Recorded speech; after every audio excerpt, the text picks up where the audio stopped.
มาเอาสังกะสี8 ฟุตราคาเท่าไรเนาะเอาประมาณจักไปเอาหลายตังวะ8 ฟุต2 เมตรแม่นบอกแมนโอเคนี่เลยปิดเลยผลเงินนับมีคอยรถไปคอยนะ24 แผ่นทุกคนเป็นเงินกีบ912,000เป็นเงินบาทเด้เป็นเท่าไร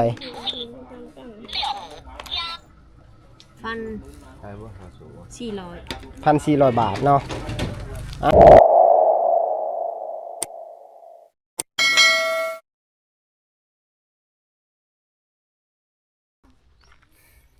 กับทักทายสบายดียามเช้าเนาะมาพบมาพอกับอันส่องผ่านจิตคนหากินคือเก่าทุกคนเลยมาแล้วบาทนี้ผ่านใหญ่มาแล้วยังว่าเฮิงบ่ได้ลงคลิปทุกคนเอ้ยบ่ได้พอกันเฮิงนี่แหละยังค่าเวียกงานเฮาก็คือทุกคนได้ฮู้เลยแหละว่าในผ่านนั้นปลูกบ้านใหม่นะอุปกรณ์อีหยังก็บ่ทันได้ท่วงได้ทันให้สร้างก็ในผ่านสิบ่ได้ไปนำทีมงานนะส่วนว่าผ่านเฮียงเพิ่นก็ลงมาเมื่อวานนี่เด้ทุกคนเพิ่นก็มานอยู่เนาะพอได้อยู่ได้กินบ่ว่าสิเป็นปูปลาหน้าน้ำก็ได้บักเวอเพิ่นก็มานอีแดงก็มานได้มานคักรอบนี้ผ่านเฮียงก็ได้นี่ดิทุกคนในผ่านก็ต่อเติมออกมาอีกเนาะก็คือมุกคันไดมันส่วนว่าเฮือนหลังใหญ่ดิเพิ่นก็มุ่งแล้วเรียบร้อยแล้วแหละเนาะยังเหลือแต่แอบนี่มื้อนี้ก็จักสร้างเพิ่นสิเข้ามาหรือบ่ได้เพิ่นก็รอจำพวกอุปกรณ์นั่นแหละวงกบบ่หน้าต่างบ่เนาะมื้อนี้ก็ถือโอกาสสิไปซื้อสังกะสีให้เฒ่าพ่อเฒ่าเพิ่นนะเถียงข้างๆในพานอยู่ผู้นั่นแหละเถียงอันทับน้ำมันย่างหั่นเด้ในพานสิไปซื้อสังกะสีให้เพิ่นเพราะว่าสงสารเพิ่นนะในเที่ยวก่อนหั่นก็ในพานท่านได้มีเถียงก็ได้พักเถียงเพิ่นแหละเนาะก่อนสิได้เถียงมาในพานก็ไปหาอยู่หากินก็ไปอยู่ไปสดน้ำเถียงเพิ่นพ่ออันในพานอันนี้แน่ก็อยากซื้อสังกะสีให้เพิ่นทุกคนมื้อนี้สิไปเอาสังกะสีให้เพิ่นกับเบาเฮียงก็ทาอยู่บ้านพุ่นแหละ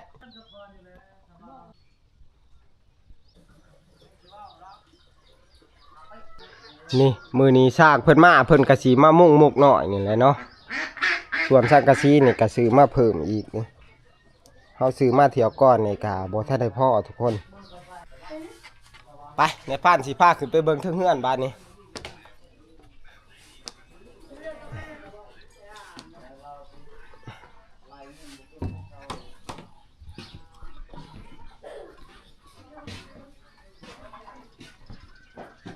นี่ก็คือ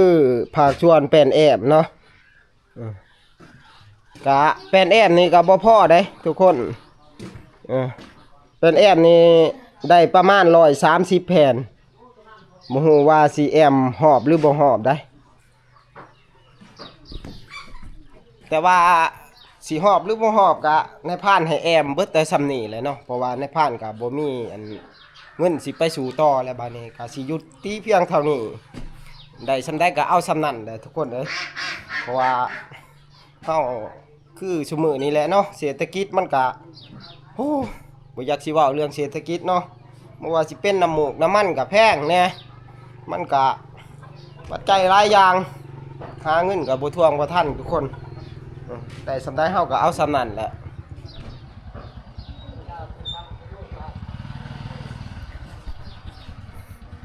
บัดนี้ก็มีแต่ว่าเฮารอวงกบบัดนี้เนาะถ้าว่าวงกบมานี่ช่างเพิ่นก็สิมาแอบแต่ว่ามื้อนี้เพิ่นก็สิเข้ามามุกคันไดนี่แหละเนาะแล้วก็แอบชินามันก่อนเพราะว่าเฮาสาย้อนอันนี้แหละย้อนรออุปกรณ์หลายอย่างเนาะในผ่านก็บ่ได้ไปป่าก็ไปหาศอกหาไม้หาสื่อสังกะสอกะสีก็กินเวลาก็เป็นทิศได้ทุกคนเพื่อสิได้ไม้ได้อันน่ะเพราะว่าไม้เฮานี่ก็ช่วงนี้ก็คือว่าแหละเพื่อสิได้น้ำมันปาดในให้ในหน้านี่แหละก็ไม้ในหน้าก็เบิดแล้วบาดนี้เพื่อสิได้น้ำมันปาดกับทุกคนเอ้ยไปนั่งรอคิวเนาะเป็นรอคิวแต่เช้ามืดก็จนเสร็จจนสวยก็เพื่อสิได้น้ำมูกน้ำมันมาได้สำได้ก็เอาแหละทุกคนเอ้ยมื้อนี้ก็เมื่อยล้อแหละมีแต่ว่ามื้ออื่นนี่บางทีก็สิ เดินป่าเด้ทุกคนอ่ะเมื่อยล้อเลยเนาะให้สร้างเพิ่นแอมไปก่อนได้เท่าได้ก็พอสำนักแหละทุกคนอ่ะบัดนี้เฮาก็สิเข้าไปเอาสังกะสีบัดนี้พันเฮียงก็คือสิถ่ายอยู่บ้านพุ่นแหละเนาะไปทุกคน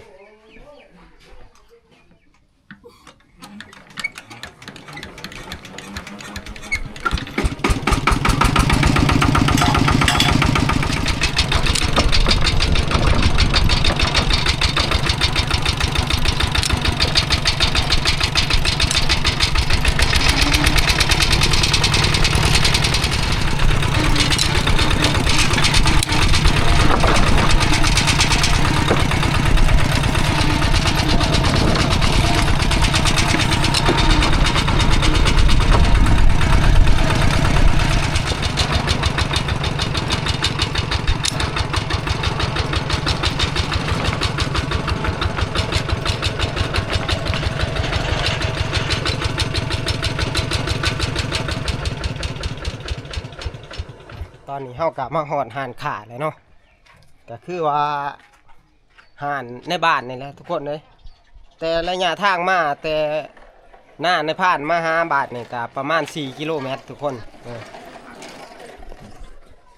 มาเอาสังกะสีจะพูดชื่อ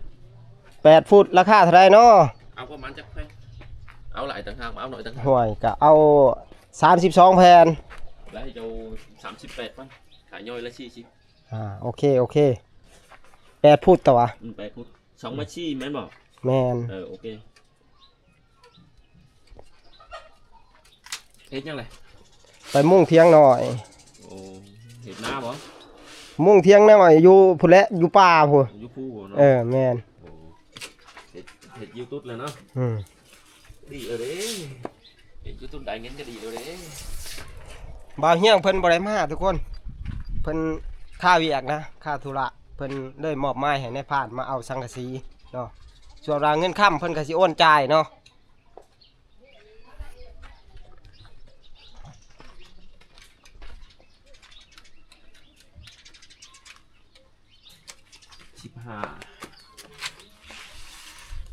โอเคไปลูกไปหาไปเลยปิดเลย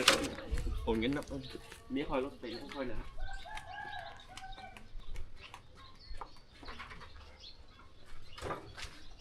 เอาแบบธรรมดานี่แหละทุกคนเพราะว่าเที่ยงมันก็อยู่ป่าเนาะนี่ก็คือสิเสียดายอีกดอก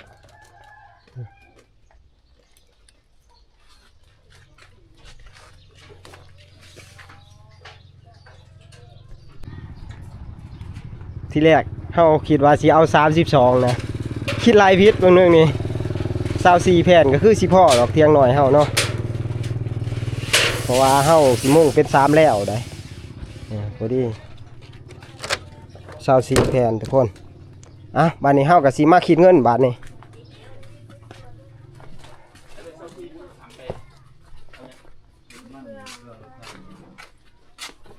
ตู้ของไทยของแท้อีลีเลย300,000เอา230,000มาตู้ของจีนเลย1,900เขาขาย200,000แล้วให้โจ1,900เอาตู้ได้เอาตัว200,000ไปเนาะลูกค้าหลายขนาดมื้อนี้นายเจ๊สบายดีสบายดี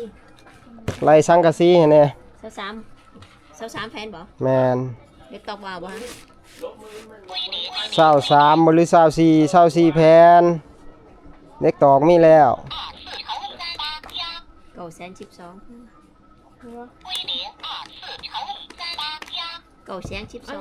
หายเป็นเงินกีบ912,000เป็นเงินบาทเด้เป็นเท่าใด1,400 บาทเนาะโอเคเอา QR ให้แน่เพิ่นสิโอนให้ถ่ายรูปเลยบาทนี้ถือว่าจ่ายเงินก็เสร็จสิ้นแล้วทุกคนเลยถือว่ารวมทั้งเบิดก็ประมาณ1,000 กว่าบาททุกคนเป็นเงินกีบก็ประมาณ912,000 กีบเนาะเกือบถึงล้านทุกคนเลยสังกะสีสำนี้ก็ได้ไปบ้านนี้เมื่อบ้านเฮาบ้านนี้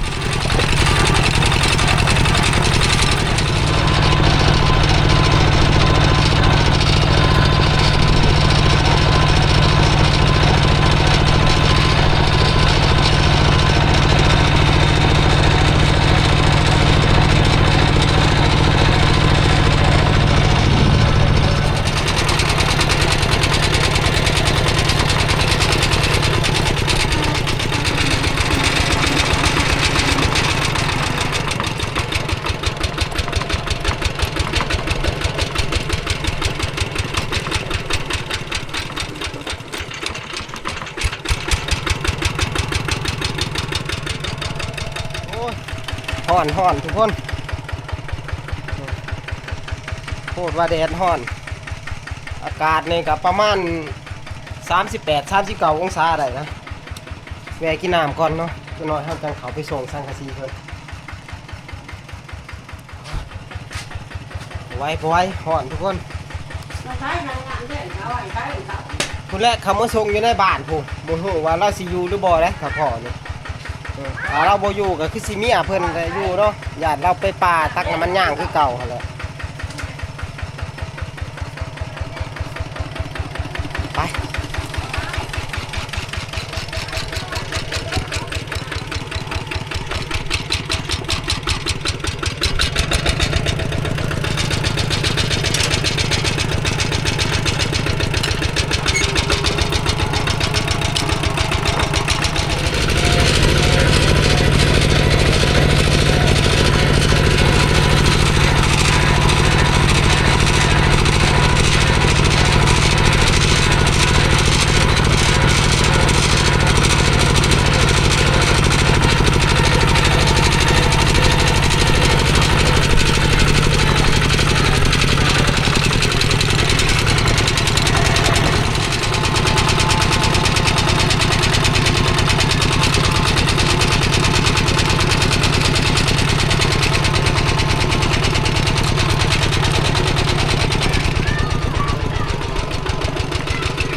ตอนนี้เฮากลับมาหอนเฮือนทพอกันเลยเนาะนี่แหละเจ้าของทับน้ำมันย่างก็ได้บ่ฮู้ว่าเพิ่นสิอยู่หรือบ่อยู่ได้มื้อนี้เอาสังกะสีมาส่ง มันไปพูดแล้ว ไปพูดแล้วบ่แม่ ไปเฮิงบ่ได้ล่ะ ไปบ้านนี่ โอ้ จักขี้ย่า ไปอยู่เที่ยงคือเก่าหั่นแหละเนาะ จักขี้ย่ากัน มื้อนี้ข่อยเอาสังกะสีมาส่งบ่จักว่าเพิ่นบ่อยู่ซื้อมาให้ไปมุ้งเที่ยงหน่อยหั่นแหละจ้าขอบใจลูกดีไม่แห้ง พวกข่อยว่าจะแก้ขึ้นให้อยู่แต่ว่าคันขึ้นไปแล้วคนหลายคนมันเต็มรถหั่นนะก็เลยสิให้อันพอวอนมาแก้เมื่อขอบใจ มาหอดเพิ่นกับบ่อยู่ครับทุกคนไปตั้งน้ำมันย่างพุ่นแหละเนาะอยู่เที่ยงน้อยพูดงละเล่าพู ย่างคือแล้วน้ำมันย่างแล้ว บ่ได้ไปน้ำเพิ่นบ่แม่ โอ้ยข่อยเจ็บหัวเข่าบ่จะไปทางไหน ในปีก่อนคือจังเห็นไปอยู่ พี่ก้ายังก็ไปปีนี้โอ้ยหลายปีแล้วเขาไปถึงน้ำเพื่อน บ่ขึ้นฮอดปู่ป้าขอนแท้นั้นน่ะบ่ เพราะฉะนั้น ป้าขอนละได ขึ้นฮอดบ้านหากินหาอยากได้ป้ากับไปไปได้หัวเข่ากับไข่ บ่ตีเลยเนาะเฮา เขา อายุก็หลายแล้วแหละ โอ้อายุ60ปลายเขา67 68แล้วลูกเอ้ย สิไปคือเก่าก็บ่ได้เนาะ ไปคือเก่าก็ไปบ่ได้เทิงเมื่อยบ่ได้แล้วไง จักมื้ออะไรพอเราสิลงมา จัก จนพ่อรถเพิ่นพุ่นแหล้วเนาะ จนพ่อรถเพิ่นแล้วแต่เพิ่นลงมาจังเพิ่นเอาขึ้นไป เอาขอสิเอาลงปลานี่ล่ะเด้อ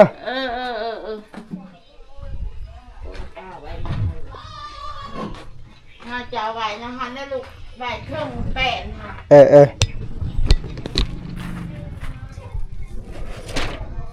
มกดีใจแล้วลูกคือเรือพอ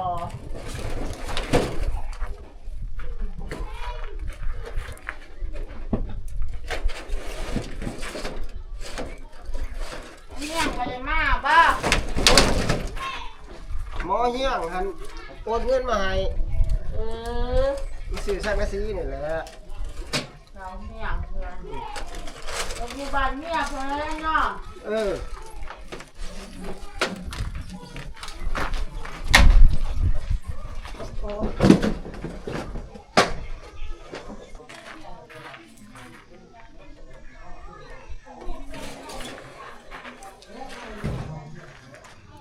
เอากะเอาลงเป็นทีเรียบร้อยแล้วเนาะ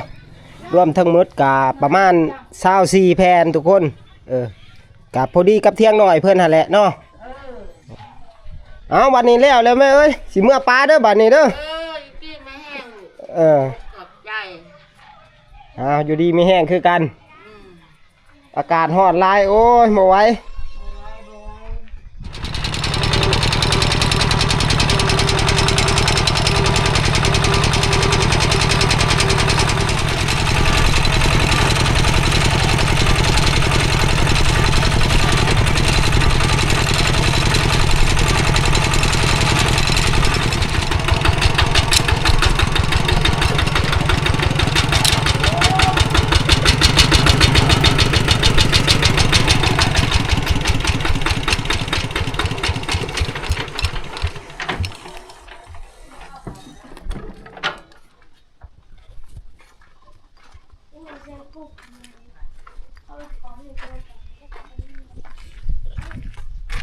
มาหอนแล้วทุกคนเลย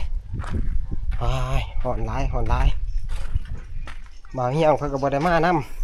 ำติดธุระเนาะเพิ่นก็ได้แต่โอนเงินมาให้จ่ายค่าสังกะสีนะ